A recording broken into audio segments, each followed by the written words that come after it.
There are lots of apps that can be used from right within Teams. They can show up in several places depending on what they do and how they've been built. Some apps also have bots that you can chat with.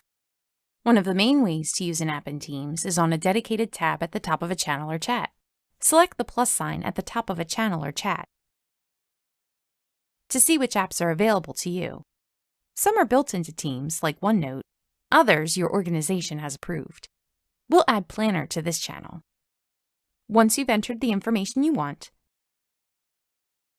the app shows up in a tab at the top of the channel. Some will need you to sign in before you can use them. You can use the same app in multiple channels and chats.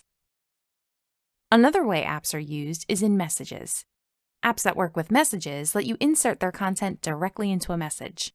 If you don't see the one you want, select More Options, find one,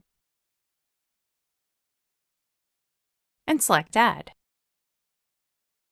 Other apps can send notifications and information to a channel. These are called connectors. They connect to things like Twitter or Yammer or your project management software. Some apps can be used outside of a team, channel, or chat. When you access an app in this way, you get a view of all of your information in that app from across Teams. To get to this personal view, select More Options on the left side of Teams, then choose any app. If there's an app you want, search for it by name or browse for more apps available to your organization.